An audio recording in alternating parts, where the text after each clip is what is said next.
Hello மக்களே, welcome back to middle class gully cricketers. இன்னைக்கு Punjab versus Delhi Capitals match முடிஞ்சிருக்கு. So ஒரு சூப்பர் சேஸ் பண்ணியிருக்காங்க Delhi Capitals. So with note Kishore bro நம்ம கூட ஜாயின் பண்ணியிருக்காரு. ஹாய் ப்ரோ, எப்படி இருக்கீங்க? உங்க initial thoughts on this match? நல்லா இருக்கேன். இனிஷியல் தாட்ஸ் முன்னாடி என்ன இருக்குன்னா, லாஸ்ட் 3 டேஸாக இந்த டாப் 3ல இருக்க எல்லா டீமும் தோற்றுருக்காங்க. குஜராத் தோற்றுருக்காங்க, அதுக்கப்புறம் நேற்று வந்து இவங்க பெங்களூர் தோட்டாங்க, இன்னைக்கு பஞ்சாப் தோற்றுருக்காங்க. இப்படி மும்பை மட்டும் தான் தோக்கல, ஆனால் அவங்களுக்கு அது டூ ஆர் டை மாதிரி தான். அதில் யார் ஜெயிக்கிறாங்களோ அவங்க டாப் போயிடுவாங்க. இப்போது இதில் என்ன ஆயிடுச்சுன்னா, முதல்ல எல்லா 4 டீமும் குவாலிஃபை ஆகிட்டாங்க.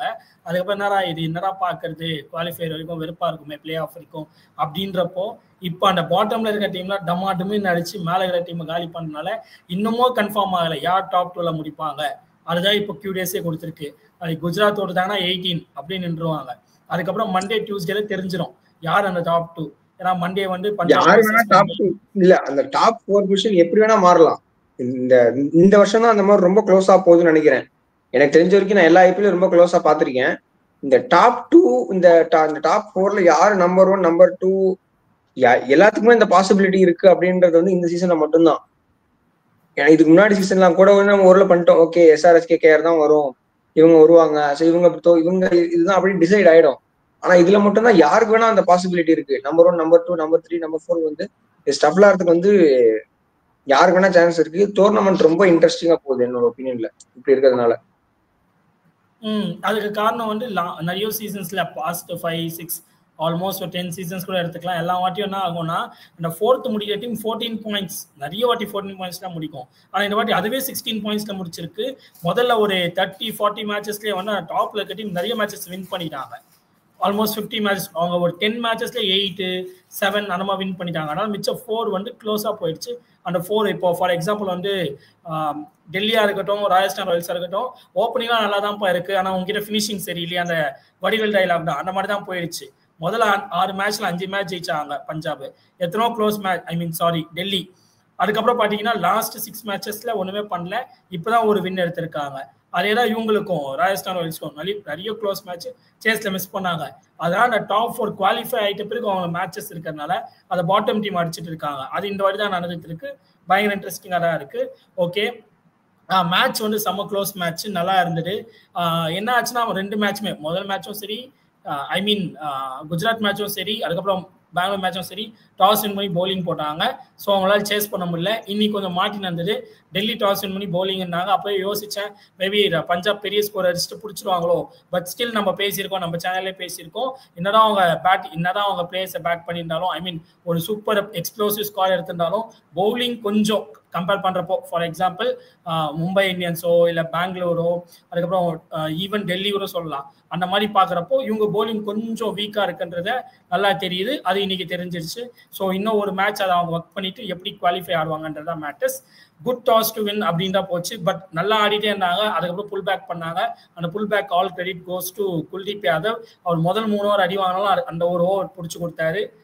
18 ஓவர்.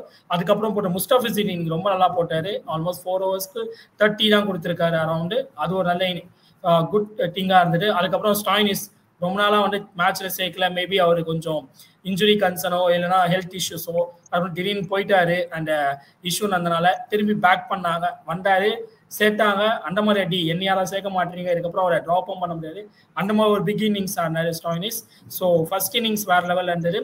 அப்படியே வர செகண்ட் இன்னிங்ஸ்ல வந்து இந்த டாப் ஆர்டர்ஸ் அவங்களுக்கு நிறைய ட்ராபேக்ஸ், அதை நம்ம நெக்ஸ்ட் செக்மெண்ட்டாக கவர் பண்ணலாம். இதுலேயே ஓப்பன் சரியா பண்ணல. ஸ்டில் ராகுல் ஒரு குட் நாக் ஆடினாரு. அதுக்கப்புறம் அன்எக்ஸ்பெக்டட் கருணாயிரம், நீங்க எல்லா மேட்சஸ் இருந்தாவே அவர் நல்லா ஆடி இருப்பாரு.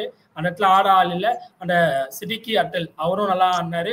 அதுக்கப்புறம் மற்றபடி சமீர் ரிஸ்வி, இன்னைக்கு சமீர் ரிஸ்வி ஒரு கிரேட் நாக். அதனால மேட்ச் ஒரு சூப்பராக போச்சு. ஆல்மோஸ்ட் இனிஷியல் க்ளோசிங் எல்லாமே நான் பண்ணிட்டேன் இந்த மேட்சை பற்றி. உங்களுக்கு ஏதாச்சும் பேசுனா பேசிட்டு நமக்குள்ள கொஸ்டின்ஸ் த்ரோ பண்ணிக்கலாம். இல்ல, ஃபர்ஸ்ட் நான் என்ன பண்ணணும்னு நினைக்கிறேன்னா, டிசியோட பவுலிங், டிசியோட பேட்டிங் அண்ட் பிபிகேஸோட பேட்டிங் இனிஷியல் தாட்ஸா கவர் பண்ணணும்னு நினைக்கிறேன். ஏன்னா ரெண்டு டீம்லயுமே வந்து பாத்தீங்கன்னா பெட்டரா இருக்கும்னு நினைக்கிறேன்.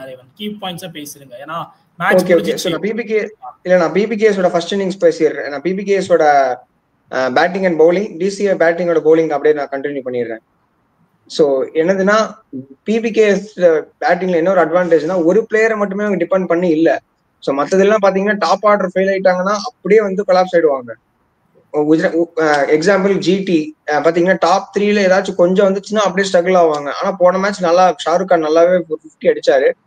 இருந்தாலும் அவங்களுக்கு வந்து அது வந்து ஒரு டெஸ்டிங் பாயிண்டா தான் இருக்கு. ஏன்னா டாப்ல 2 பேர் இல்ல, பட்லர் இல்லைன்னா என்ன பண்றது, சாய் சுதர்சன் அடிக்கலாம் என்ன பண்றது, கில் அடிக்கலாம் என்ன பண்றது அப்படின்ற ஒரு அவங்களுக்கு வந்து ஒரு ஒரு கன்சர்னா இருந்தது. ஆனா பஞ்சாப்க்கு அது இல்லவே இல்ல. ஏன்னா ஒரு பிளேயர் மட்டுமே டிபெண்ட் பண்ணி இல்ல. ஸோ டாப் ஆர்டர் பெருசா கிளிக் ஆகலையா. திடீர்னு வந்து ஜாஷ் இங்கிலீஷ் வந்து பாத்தீங்கன்னா 12 பால் 32 ரன் படிச்சிருக்காரு இன்னைக்கு. அவர் எப்பப்பெல்லாம் சான்ஸ் பேட்டிங் நல்லா அவருக்கு ஆப்பர்ச்சுனிட்டி கிடைச்சிக்கோ நல்ல ஒரு கேமியோ விளையாண்டுட்டே இருக்காரு. அவரு சைலண்டா ஒரு நாக்கு விளையாடுறாரு.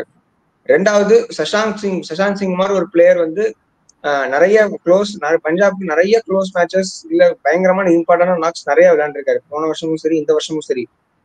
ஸோ அது வந்து ஒரு பெரிய அட்வான்டேஜ். நேஹல் வதேரா வந்து பாத்தீங்கன்னா திடீர்னு ஒரு மேட்ச் அடிக்கிறாரு. ஸ்ரேயஸ் ஐயர் வந்து நம்ம சொல்லியே ஆகணும். ஏன்னா அவர் இந்த டீம்ல எடுக்கும் போதே என்ன நம்ம எல்லாருமே என்ன ஒரு பாயிண்ட் நம்ம வச்சோம்னா ஸ்ரேயஸ் ஐயர் அஸ் கேப்டன் வந்து ரொம்ப நல்ல பிளேயரு. ஆனா வந்து ஒரு கன்சிஸ்டன்டான ஒரு ஒரு நல்ல நிறைய ஒரு 500+ ரன்ஸோ இல்ல 550+ ரன்ஸோ அடிச்சு ஒரு கன்சிஸ்டன்ட் சீசன் கூட அவருக்கு இல்ல. இது எப்படி இருக்க போகுது அப்படின்றது வந்து எல்லாருமே பொதுவா பேசணும். நம்ம சேனல்ல அதை பத்தி கூட பேசணும். ஆனா அது வந்து இந்த வருஷம் வித் பேட் வந்து ரொம்ப சூப்பரா காமிச்சிருக்காரு என்னால என்ன முடியும்னு. ரெண்டாவது அவங்க பேட்டிங் டெப்த் பாத்தீங்கன்னா ஜான்சன் வரைக்கும் நல்லா இருக்கு. ஜான்சன் கூட வந்து பாத்தீங்கன்னா திடீர்னு ஒரு 3 ஓவர் இருக்கும்போது ஜான்சன் நல்லா பட்டுச்சுன்னா அவர் ஒரு 30-40 ரன் அடிப்பாரு. ஸோ பேட்டிங் பொறுத்த வரைக்கும் பஞ்சாப்ல ஒருத்தர் மட்டுமே டிபெண்ட் பண்ணி இல்ல. ஸோ அங்க யாராச்சும் 2-3 பேர் சரியா ஸ்கோர் பண்ணாங்க கூட. அடுத்து நேஹல் வதேரா, சஷாங்க் சிங், ஸ்ரேயஸ் ஐயர், இங்கிலீஷ், ஜான்சன் வரைக்கும் நிறைய பேட்டிங் வச்சிருக்காங்க. எனக்கு தெரிஞ்சு அவங்க பவுலிங் தான் கொஞ்சம் கஷ்டப்பட்டிருக்காங்களோன்னு தோணுது. ஏன்னா இந்த தடவை 9 தடவை ஃபர்ஸ்ட் பேட்டிங் விளையாண்டுருக்காங்க. 7 தடவை டபுள் செஞ்சுரி 200 அடிச்சிருக்காங்க. ஆனா அவங்க டிஃபெண்ட் பண்ண எல்லா மேட்சுமே வந்து பாத்தீங்கன்னா ஆப்போனன்ட் டீம்ஸ்க்கு வந்து 200+ ரனுக்கு மேல கொடுத்துருக்காங்க. ஃபர்ஸ்ட் மேட்ச் ஜிடியோட வந்து பாத்தீங்கன்னா 11 ரன்ஸ் தான் ஜிடி தோத்தாங்க. 248 வந்து பஞ்சாபை சேஸ் பண்ண விட்டாங்க. ஈவன் சிஎஸ்கே கூட வந்து பாத்தீங்கன்னா ஒரு 19 or 20 ரன்ஸ் ஹார்ட்ல தான் ஜெயிச்சாங்க. சிஎஸ்கேவும் 200 ரன் ரீச் பண்ணிட்டாங்க. அந்த மேட்ச் ஜெயிக்க முடியல நம்ம, ஆனால் 200 ரன் ரீச் பண்ணிட்டாங்க. ஸோ எனக்கு தெரிஞ்சு என்னமோ பஞ்சாபோட ஸ்ட்ரென்த் எப்படி இருக்குன்னா, ஓகே நாங்க சேசிங்ல ஸ்ட்ராங், நான் 190 or 200 அடிச்சாலுமே கூட எங்களுக்கு அடிக்கிறதுக்கு ஆள் இருக்கு. ஆனா டிஃபெண்ட்னு வரும்போது ஒரு 185 இல்ல ஒரு 175 அடிச்சுட்டு ஒரு மேட்ச் வின்னிங் ஸ்பெல் யாராச்சும் போட முடியுமான்னு கேட்டீங்கன்னா எனக்கு தெரியல. ஏன்னா அந்த அளவுக்கு ஒரு எக்ஸ்ட்ரானரி போலிங் பர்ஃபார்மன்ஸ் நான் இது வரைக்கும் அவங்களால டெலிவர் பண்ண முடியல. ரொம்ப க்ளோஸ் மேட்சா போய் ஜெயிச்சிருக்காங்க, இல்ல ஒரு க்ளோஸ் மேட்சா போய் வந்து பாத்தீங்கன்னா தோக்கவும் செஞ்சிருக்காங்க இன்னைக்கு மாதிரி. ஸோ அதனால எனக்கு தெரிஞ்சு அவங்களோட ஸ்ட்ரென்த்தே எப்படின்னா சேசிங்ல நல்ல ஸ்ட்ரென்த். ஸோ பவுலிங்ல ஒரு 175 பிளே ஆஃப்ல என்ன பண்ணணும்னு நினைக்கிறீங்க? சப்போஸ் அவங்க குவாலிஃபயர் 1 ஆடுறாங்களோ இல்ல எலிமினேட் ஆடுறாங்கன்னா என்ன பண்ணா பெட்டரா இருக்கும்னு நினைக்கிறீங்க? அவங்க ஃபர்ஸ்ட் பவுலிங் போட்டுருணும். ஃபர்ஸ்ட் பவுலிங் போட்டுட்டு மேபி ஒரு 200 அடிச்சாலுமே, ஆப்போனன்ட் 200 அடிச்சாலுமே கூட இவங்கள்ட்ட அந்த சேஸ் பண்ற அளவுக்கு அவங்கள்ட்ட பேட்டிங் லைனப் இருக்கு. ஸோ ஃபர்ஸ்ட் 10 ஓவர் வந்து பிரியான்ஷ் ஷாரியா அண்ட் பிரப்சிம்ரன் சிங் விளையாடணும். 10 ஓவர் விளையாண்டாங்கன்னா எனி டார்கெட் அவங்க 220 230 கூட அடிக்க முடியும். 10 ஓவர் 100 ரன் அப்படின்னு அடிச்சு முடிச்சு போனாலுமே கூட அவங்களை அடிக்கிறதுக்கு நிறைய ஆளுங்க இருக்காங்க. ரெண்டாவது அந்த மாதிரி ப்ரெஷர் சிச்சுவேஷன் ஹேண்டில் பண்ணிருக்காங்க. ஏன்னா ஸ்ரேயஸ் ஐயருக்கு நல்ல எக்ஸ்பீரியன்ஸ் இருக்கு. இந்த வருஷம் ரொம்ப கன்சிஸ்டன்டா விளையாண்டுருக்காரு. சஷாங்க் சிங் வந்து போன வருஷம் நிறைய இம்பார்ட்டன்ட் நாக்ஸ் விளையாண்டுருக்காரு. அப்படிங்கிறதுனால நான் என்ன சொல்லுவேன்னா அவங்களோட ஸ்ட்ரென்த் வந்து சேசிங் தான் நான் சொல்லுவேன். ஸோ பிளே ஆஃப்ஸ்ல இதான் அவங்க சினாரியோ இருக்கும். எனக்கு தெரிஞ்சு பிளே ஆஃப்ஸ்க்கு போயிட்டு 185 அடிச்சுட்டு நான் வந்து டிஃபெண்ட் பண்ண போறேன்னா எனக்கு தெரியல. கண்டிப்பா அந்த ஒரு இதுல மாட்டிப்பாங்க அவங்க. அப்போ அவங்க டீமுக்கு லாஸ்ட் மேட்ச் ராஜஸ்தான் கூட என்ன ப்ரோ? அப்போ அவங்க டீமுக்கு டாஸ் தான் பிளேஸ் a crucial ரோலா இருக்கும். டாஸ் தான் பிளேஸ் ரோலா இருக்கும். கண்டிப்பா. சோ ரெண்டாவது as per உங்களோட தாட்ஸ். ஆமா as per my thoughts. ஆனா அதுதான் வந்து ரிசல்ட்ஸ்லயுமே அது காமிச்சிருக்கு. 248 அடிச்சு அவங்க டிஃபெண்ட் பண்ண முடியல. ஜிடியோட வந்து பாத்தீங்கன்னா 11 ரன்ஸ் ஜெயிச்சாங்க. சிஎஸ்கே 200 அடிக்க விட்டாங்க. சிஎஸ்கே யாருமே அதுக்கு முன்னாடி வந்து 200 அடிக்க விடல அந்த சீசன்ல. அதுதான் அப்பதான் 200 ஃபர்ஸ்ட் கிராஸ் பண்ணாங்க. சிஎஸ்கே பஞ்சாப் மேட்ச், அந்த முலான்பூர்ல நடந்த மேட்ச் நினைக்கிறேன், நல்லா ஞாபகம் இருக்கு எனக்கு. தேவான் கான்வே கூட அப்போ 70 ரன் அடிச்சாரு. ஸோ அப்படி இருக்கும்போது எனக்கு தெரிஞ்சு ஒரு ஸ்ட்ராங் பவுலிங் யூனிட்டா எனக்கு தெரியல. லாஸ்ட் மேட்ச்லாம் வந்து பாத்தீங்கன்னா ஹர்ஷதீப் சிங் வந்து Punjab RRS Punjab match last weekend நடந்த மேட்ச்ல 3 ஓவர் 52 ரன். ஸோ மார்க்கோ ஜான்சனை நம்பிலாம் நீங்க வந்து 4 ஓவர் கொடுத்தீங்கன்னா எனக்கு தெரியல. ஏன்னா Marco Jansen is not available for play of அப்படிங்கும்போது அதுவும் இல்லாம அதுக்கு பதிலாக கேஎல் ஜேமின்சன் வேற கொண்டு வந்திருக்காங்க. ஸோ அவரும் ஐபிஎல்ல வந்து ஒரு சீசன் சிஎஸ்கே பெஞ்ச் பண்ணாரு, அதுக்கப்புறம் ஆர்சிபில விளையாண்டாரு, அவங்களும் அங்கேயே பெஞ்ச் பண்ணாங்க. ஸோ அவரும் வந்து பாத்தீங்கன்னா கொஞ்சம் நியூ ஃபேஸ் தான் இந்த ஐபிஎல்ல. ஸோ எனக்கு தெரிஞ்சு என்னோட இந்த மேட்சோட ஒப்பீனியன் மட்டுமே இல்லாம பஞ்சாபோட பவுலிங் வந்து கொஞ்சம் ரொம்ப வீக்கா இருக்கு. கம்மிங் பேக் டு டிசியோட பர்ஃபார்மன்ஸ் வந்து இப்போ நத்திங் டு லூஸ், அவங்களுக்கு வந்து ஃப்ரீயா விளையாண்டுட்டு போகலாம். ஸோ அதனால ஒரு ப்ரெஷரே இல்லாதனால வந்து நீங்க சொன்ன மாதிரி இப்போ முஸ்தபிஸ் ஒரு ரீப்ளேஸ்மெண்ட் பிளேயரா வந்து நல்லா போட்டாரு. ஸோ இன்னைக்கு குல்தீப் யாதவ் வந்து கொஞ்சம் எக்ஸ்பென்சிவா போயிட்டாரு. இருந்தாலுமே வந்து ஒரு நல்ல ஒரு வின்னிங் நோட்டோட முடிக்கிறாங்க. நீங்க சொன்ன மாதிரி சமீர் ரிஸ்வி டெபு 50 வந்திருக்கு. இன்னைக்கெல்லாம் வந்து பாத்தீங்கன்னா உமர் சாய் ஓவர்ல லெக் சைட்ல ஒரு ஷாட் அடிச்சாரு 6, அதெல்லாம் சூப்பரா இருந்துச்சு பாக்குறதுக்கே.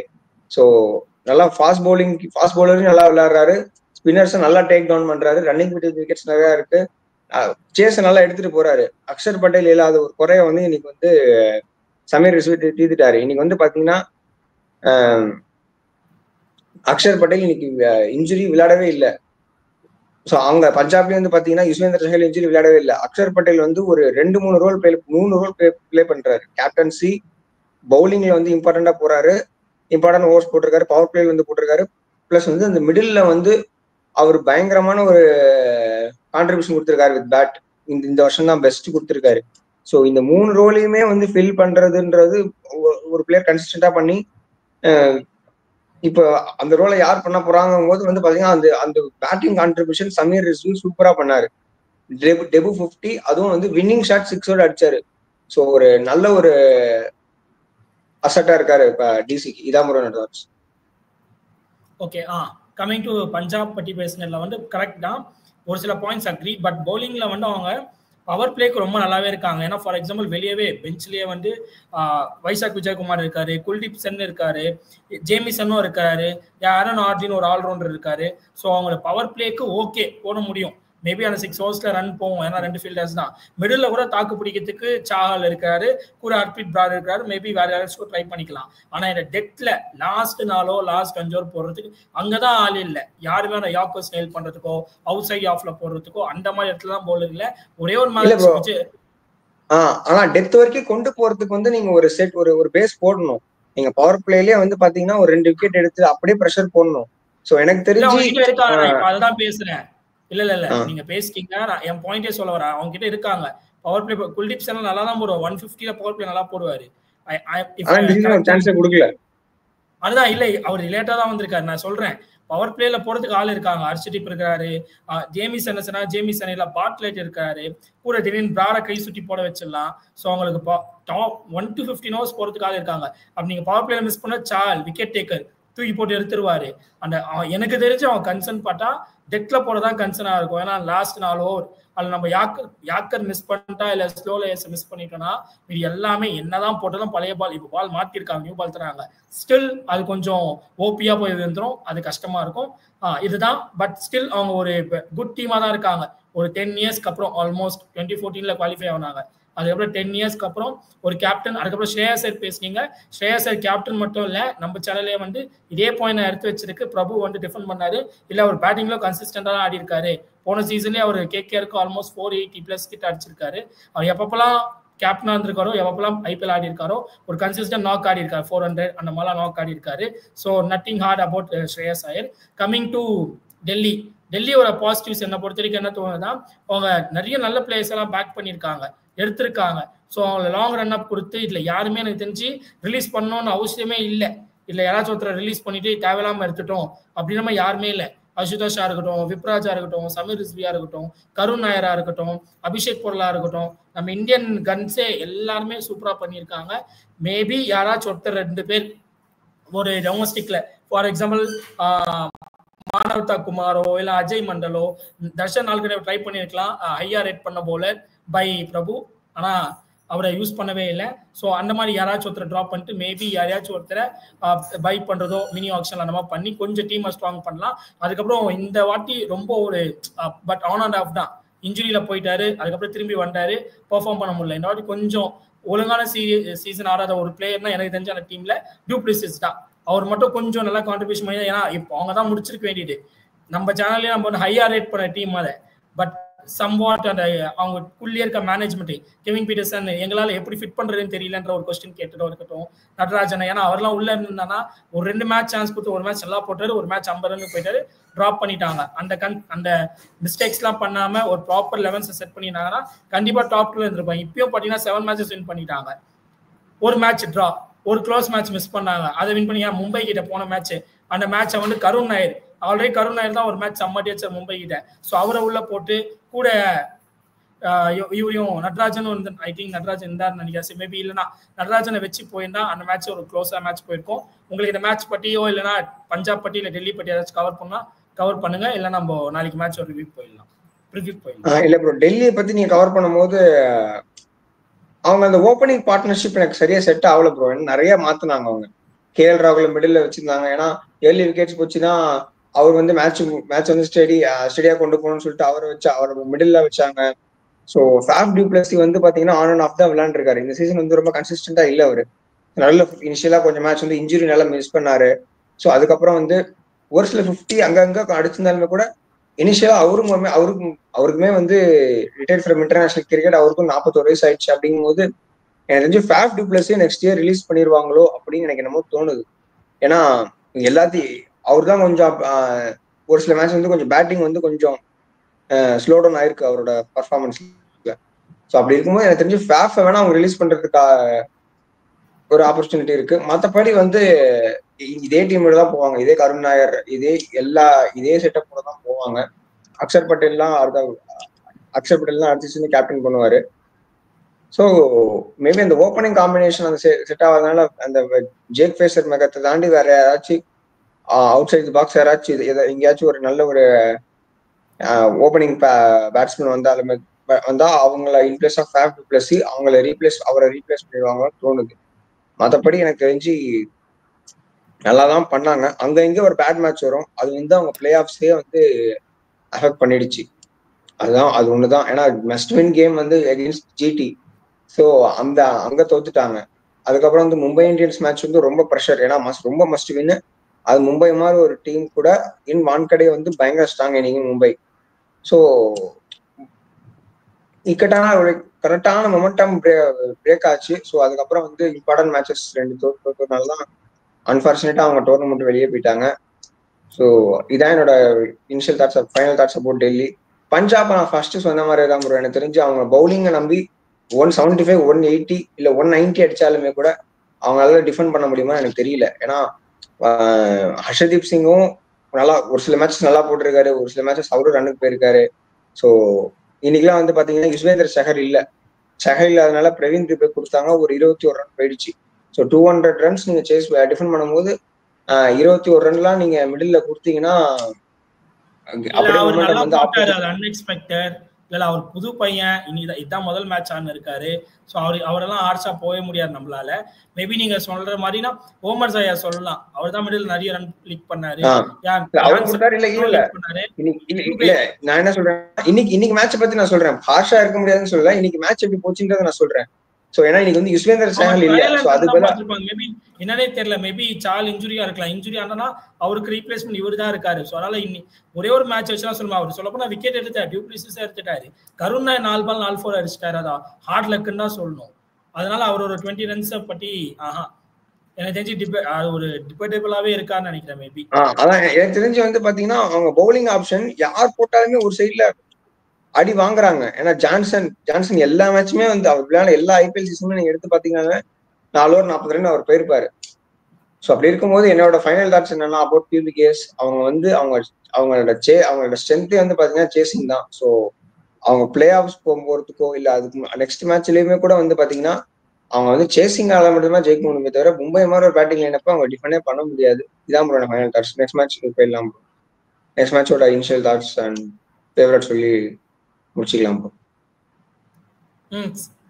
பட் ஸ்டில் அவங்க வந்து 8 மேட்சஸ்ல 3 வாட்டி தான் வந்து சேஸ் பண்ணியிருக்காங்க. மீதி எல்லாமே வந்து டிஃபெண்ட் தான் பண்ணியிருக்காங்க. ஸோ அதுலயும் நம்ம கொஞ்சம் பார்த்து தான் சொல்லணும். பட் மேபி கொஞ்சம் வீக்காக தான் இருக்காங்க ஆஸ் கம்பேர் வித் மும்பையா இருக்கட்டும். இந்த டாப் 4ல பார்த்தா மும்பையா இருக்கட்டும், பெங்களூரா இருக்கட்டும், குஜராத்தா பார்த்தா அவங்க கொஞ்சம் வீக்காக தான் இருக்காங்க. பட் இந்த சீசன்ல அவங்க அதிகமாக டிஃபெண்ட் தான் பண்ணியிருக்காங்க. சரி, ஓகே. நாளைக்கு வந்து 2 மேட்ச் டபுள் ஹெடர்ஸ். முதல் மேட்ச் வந்து சென்னை வர்சஸ் குஜராத். அடுத்த மேட்ச் வந்து அந்த மேட்ச் அன்எக்ஸ்பெக்டட். அந்த ரெண்டுமே நல்ல டீம். மேபி உள்ளே வந்திருப்பாங்க, இங்க இருக்க ஏதாச்சும் ஒரு 2 வெளியே அமிச்சு. பட் ஸ்டில் என்னையோ மிஸ் பண்ணிட்டாங்க. Kolkata versus Sunrisers Hyderabad. So first match போயிடலாம். சென்னை வர்சஸ் குஜராத். யார் ஃபேவரட்ஸ், யார் வின் பண்ணுவாங்கன்னு நினைக்கிறீங்க? என்ன ஏதாச்சும் தாட்ஸ்? எப்படி போவோம் மேட்ச்? ஹை ஸ்கோரிங்கா இருக்குமா, லோ ஸ்கோரிங்கா இருக்குமா? அகமதாபாத்ல நடக்குது, ஆஃப்டர்நூன் டைம், செம்ம வெயில் அடிக்கும். எப்படி இருக்கும் மேட்ச்? ஒரு ஆஃப்டர்நூன் டைம் பிளஸ் வந்து குஜராத் மாதிரி ஒரு ஸ்டேடியம் நடக்கும்போது எனக்கு தெரிஞ்சு சேசிங் டீம் நிறைய அட்வான்டேஜ் ப்ரோ. ஏன்னா மத்தியான மேட்ச்ன்றதுனால உங்களுக்கு வந்து டியூ ஃபேக்டர் இருக்காது. ஸோ அதனால அகமதாபாத்ல வந்து பாத்தீங்கன்னா நிறைய வந்து சேஸ் பண்ணி தான் பேட்டிங் செகண்ட் நிறைய வின் பண்ணியிருக்காங்க. ஸோ ஈவன் சிஎஸ்கே வந்து பாத்தீங்கன்னா அந்த ஃபைனல்ஸ் வின் பண்ணது வந்து 14 ஓவர்ஸ்ல 15 ஓவர்ஸ்ல 170 பிளஸ் அடிச்சது வந்து பாத்தீங்கன்னா அகமதாபாத் அந்த சேசிங் சேஸ் பண்ணி தான் வின் பண்ணாங்க. அப்படிங்க இருக்கும்போது எனக்கு தெரிஞ்சு chasing teams having high advantage. நல்ல ஹை ஸ்கோரிங் கேமா இருக்கும். எப்பயுமே நல்ல ஒரு பேட்டிங் ட்ராக்காக தான் வந்து இருந்திருக்கு சன்ரைசர்ஸ் இது Gujarat Ahmedabad stadium. So high பெரிய ஸ்கோர் போட்டு டிஃபெண்ட் பண்றதுன்றது கொஞ்சம் கஷ்டம் தான் அங்க. ஏன்னா 230 240 நீங்க அடிச்சீங்கன்னா தான் ஒரு சான்ஸ் இருக்கு டிஃபெண்ட் பண்றதுக்கு. லாஸ்ட் டைம் பஞ்சாப் குஜராத் 230 அடிச்சாங்கன்னா சென்னை சேஸ் பண்ணுவாங்கன்னு நினைக்கிறேன். சொல்றீங்களா? அப்போ நீங்க இல்ல ஒரு பேச்சுக்கு நான் சொல்றேன்.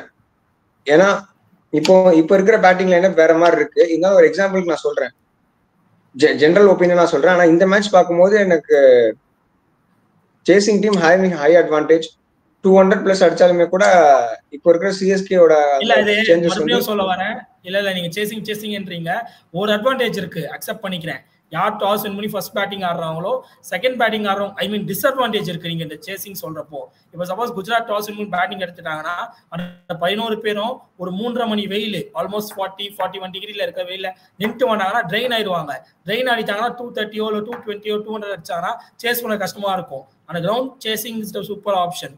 But still win the toss bat first, அதான் பெட்டரான ஆப்ஷனா இருக்கும். ஏன்னா வெயில் அப்படி அடிக்கும். அந்த வெயில நீங்க 11 பேர் நின்றுட்டு திரும்பி வந்து பேட்டிங் ஆடுறதுலாம் வந்து கொஞ்சம் கஷ்டமா இருக்கும். அவங்க இதுவா இருப்பாங்க, அவங்களோட ஐ மீன் என்ன சொல்றது,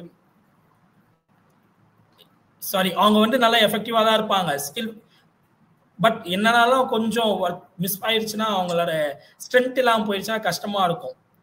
அதனால வந்து bat first better option. Still என்ன ஸ்கோர் ஆனாலும் திருப்பி சேஸ் பண்ண வாய்ப்பு இருக்கு. அவங்க அதுக்காக தான் ஒர்க் அவுட்டே பண்றாங்க. ஸ்டாமினா, கரெக்டான word stamina. Stamina place a vital role. So யார் வின் பண்ணுவாங்க? நீங்க சொன்ன பாயிண்ட்டும் ஒன்னு கரெக்ட் தான். ஆனா லாஸ்ட் டைம் வந்து பாத்தீங்கன்னா இந்த பவுலிங் லைனப் இதே குஜராத் டைட்டன்ஸ் தான் 200 ரன் 15 ஓவர்ல 16 ரன் ஓவர்லயோ ஆர்சிபியை சேஸ் பண்ண விட்டாங்க. இதே ஆஃப்டர்நூன் கேம் தான். சோ அப்படி இருக்கும் போது குஜராத்லயே வந்து பாத்தீங்கன்னா ரஷித் கான் வந்து அந்த அளவுக்கு பெரிய ஃபார்ம்ல இல்ல. இந்த வருஷம் வந்து பாத்தீங்கன்னா சென்னை சுத்தமா ஃபார்ம்ல இல்லங்க. அத மறந்துடாதீங்க நீங்க. அத யோசிக்காம நீங்க பாட்டு இந்த மாதிரி ஆயிடுச்சு அந்த மாதிரி ஆயிடுச்சுன்னா இது என்ன கணக்குன்னு எனக்கு புரியல. ஃபர்ஸ்ட் ஆஃப் ஆல் சரிங்களா, முதல்ல சென்னை சுத்தமா ஃபார்ம்ல இல்ல. ஓகே, ஒத்துக்கிறேன், புது பிளேயர்ஸ் வந்திருக்காங்க, அக்செப்ட் பண்ணிக்கிறேன். ஸ்டில் ஒரு பெரிய ஸ்கோர் அடிச்சிட்டாங்கன்னா பெரிய ஸ்கோர் அடிச்சாலுமே ரொம்ப க்ளோஸா போவாங்க இந்த மாதிரி பேட்டிங் ட்ராக்ல அப்படின்றதான் ப்ரோ என்னோட ஒப்பீனியன். ஆயுஷ் மாத்ரே இல்ல முதல்ல 3.5 மணி மேட்ச் எப்போ குஜராத் ஆடினாங்க? எந்த மேட்ச் ஆடினாங்க? யாருக்கிட்ட ஆடினாங்க இந்த வருஷமா? இந்த வருஷம் வந்து 3.5 மணி மேட்ச் வந்து லக்னோ கூட விளையாண்டாங்கன்னு நினைக்கிறேன். லக்னோட ஃபர்ஸ்ட் மேட்ச் தான் அவங்க விளையாண்டாங்க. அந்த மேட்ச் வந்து அவங்களால டிஃபெண்ட் பண்ண முடியல. லக்னோல அந்த ஏகனா ஸ்டேடியம்ல விளையாண்டாங்க. அந்த மேட்ச் வந்து டிஃபெண்ட் பண்ண முடியல அவங்களால. அதுக்கும் இதுக்கும் வித்தியாசம் இருக்குங்களே. லக்னோ டீமுக்கும் இவங்களுக்கும் டிஃபரன்ஸ் இருக்குங்களே. சோ யார் வின் பண்ணுவாங்கன்னு நினைக்கிறீங்க? வாய்ஸ் 200 அடிச்சாலுமே குஜராத் 200 அடிச்சாலுமே கூட எனக்கு தெரிஞ்சு சிஎஸ்கே சேஸ் பண்ணிடுவாங்கன்னு தான் ப்ரோ தோணுது. சோ நாளைக்கு ஒரு ரெக்கார்ட் கிரியேட் ஹிஸ்டரி கிரியேட் பண்ணுவாங்கன்றீங்க சிஎஸ்கே. சரி ஓகே பார்க்கலாம்.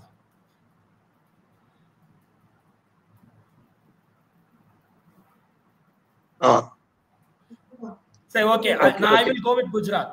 Okay bro, so with that note நம்ம இந்த வீடியோ முடிச்சு இன்னும் ஒரு மேட்ச் இருக்குங்க. Okay okay. இன்னொரு மேட்ச் யாருக்கு இருக்கும்? KKR SRH. சரி சீக்கிரமா யார் வின் பண்ணுவாங்க யாராச்சும்? சோ கேகேஆர் எனக்கு தெரிஞ்சு எஸ்ஆர்எச் வந்து நல்ல மொமெண்டம்ல இருக்காங்க. சோ எனக்கு தெரிஞ்சு எஸ்ஆர்எச் ஓட ஃபேவரட்ஸா இருக்கும்னு எனக்கு தோணுது. ஏன்னா திடீர்னு ஏதோ அவங்க இதுலயுமே வந்து பாத்தீங்கன்னா பவுலிங் பயங்கர கன்சர்னா இருக்கு. என்னதான் இருந்தாலுமே கூட ஸ்டில் கமின்ஸ் வந்து ஏதோ ஒண்ணு பண்ணி நல்லா லேட் பண்ணிட்டு இருக்காரு. சோ எனக்கு தெரிஞ்சு எஸ்ஆர்எச் வந்து கொஞ்சம் ஃபேவரட்ஸா இருப்பாங்கன்னு தோணுது எனக்கு. ஓகே எஸ்ஆர்எச் வின்னுக்கு போறீங்க. நான் வந்து அவங்க ஒரு மேட்ச் அப்பண்ட் ஆயிடுச்சு. ஒரு மேட்ச் வந்து சென்னை கிட்ட தோத்துருக்காங்க. ஸோ நாளைக்கு ஒரு வின் எடுத்துட்டு போறாங்கன்னா நல்லா இருக்கும் தோணுது. So I will go with KKR. நாளைக்கு வந்து நம்ம சேனல் லைவ் இருக்கு. ஸோ ஆல்மோஸ்ட் ஒரு மேட்ச் நடக்கிறப்ப மேபி செகண்ட் ஹாஃப் ஸ்டார்ட் ஆகுறப்பவே லைவ் ஸ்டார்ட் ஆயிரும். ஸோ வந்து ஜாயின் பண்ணுங்க, இந்த வீடியோ லைக் பண்ணுங்க, சப்ஸ்கிரைப் பண்ணுங்க. வித் தட் நோட் நம்ம இந்த வீடியோ முடிச்சுக்கலாம். பாய், தேங்க்யூ, பாய்.